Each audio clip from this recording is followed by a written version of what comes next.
Эрт үерд цагт хамаг Монгол улсын овг аймагуд тархай бутархай байсан үед онны дэлгүүн болдогт Исүхэ Баатар өвлөн үжин хоёрт Тэмүүжин хэмээх нэгэн хөвгүн баруун гартаа шагаан жинэ нүж атхан мэдлвэ.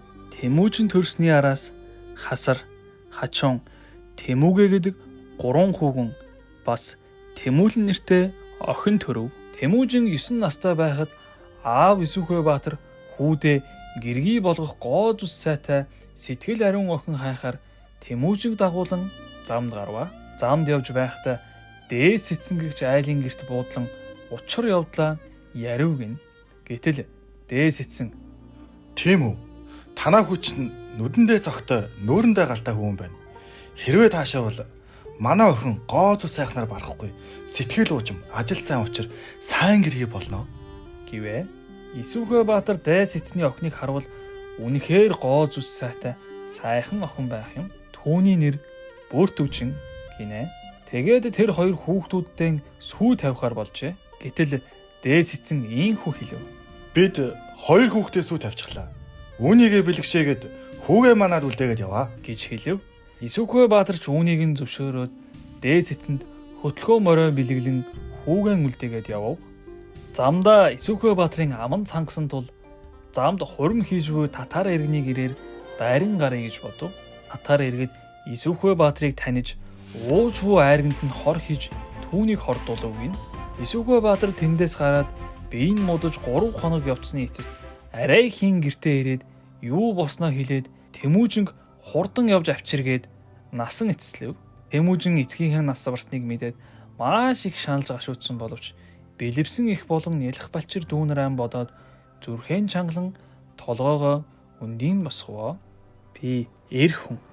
Энэ айлын том хүү учир эцгийн өвөд эцэг болж гэрийн эзэн гэр бүлийнхэн тулгуур байж 90 цент хүрээд эцгийнхээ өшөөг заавал авах ёстой хэмээн бодож сэтгэлэн хатуужуулан нулимсан арчив. Гэтэл Исүхэ Баатар нас нөхцснөөс хойш ойр сахалтын айлууд тэднийг гай болон хэмээн нүд үзүүрдэж бүгд хаяад нүүн одвоо. Чадалтай төрсөн өвлөн их үрдэс савар барин явж ойрын газрыг өсгөж уруудаж өв сургуулийн үндсийг малтаж шөнө өдрийг хатавчанд өнгөрүүлж сууд хөвгүүдээ тижээн өсгөв.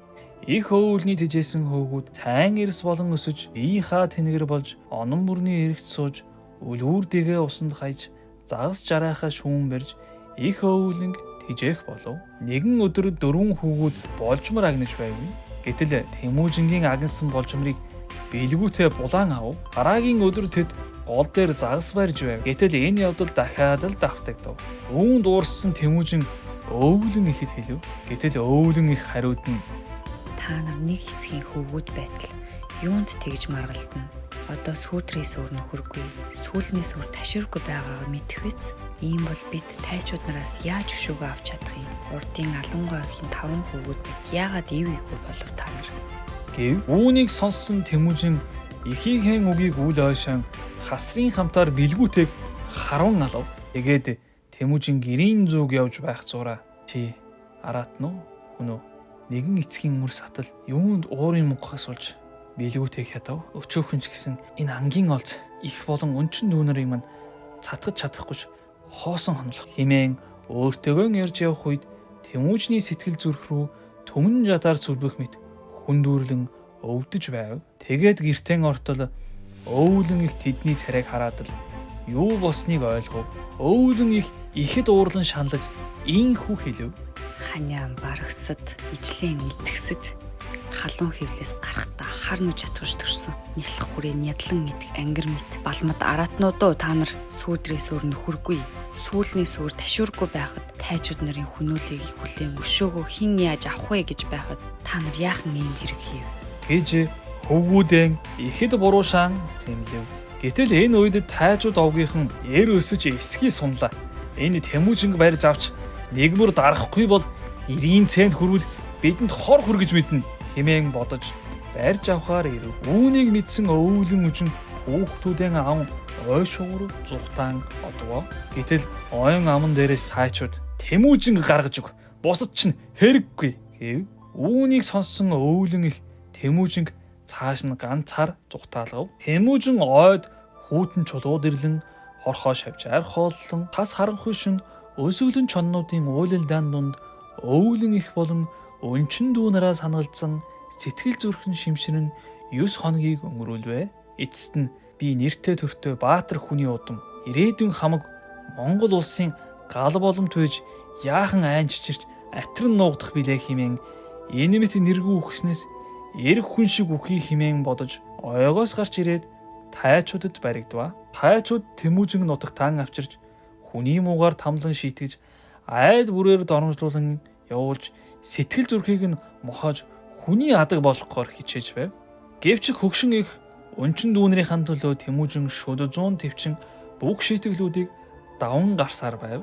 Гэтэл нэгэн өдөр маш том хуран болж хүн бүр баярлан согтцгов. Тэмүүжин үүнийг ашиглан хажууд сахиж буй хүний толгоо руу дөнгөөрөө цохон унгаагаад тэндээс зогтов. Тэгээд усан дотор орон амьсгалах хэмжээгээр амаа усны мандал дээр гарган бүтэн биеэ усан дор оруулан нуугдаж хөвтвэ. Гэтэл тайчуудын дундаас сорхон шар гэдэг хүн түүнийг олж харсан боловч ямар сэргэлэн ухаантай хүү вэ хэмээн бодож харсан ч хараагүй мэт өнгөрөөв гин. Тэгээд Тэмүүжинд Би чамайг хараагүй мэт өнгөрлөө. Тайчууд эндээс холдох үед уснаас гарan гэрлүүгээ яв. Хэмээжээ. Гэтэл Тэмүүжин тайчууд явсны дараа уснаас гараад сорхон шарынд очиж тусламж гуйв гин. Тэгээд сорхон шар Тэмүүжинд туслахаар болж зуны айгам халуунд 3 хоногийн туршид унгасан дотор нууж хадаан нэртэй охиноороо асруулв гинэ. Энэ үед Тэмүүжин унгасан дотор зуны нохой гаслам халуунд хөлс нь голом мэт урсаж тамлуулж шархалсан биеийн дээгүр нь хачиг, хуулз, бөөснүүд найрлан гүйлдэж байв. Энэ үед Тэмүүжингийн төвчээрийг барьж байсан зүйл бол гэр бүлийн санагалзах сэтгэлийн хүч байв. Ийхүү тайчуудыг явсны дараа Тэмүүжин хүү өөрийг нь эзгүүд харж хандах хүнгүй болсон өвлөн их өнчин дүү нартаа санаан зовж маш ихээр санан гансарч гэрийн зүг хар ирчээрэн давхив гинэ.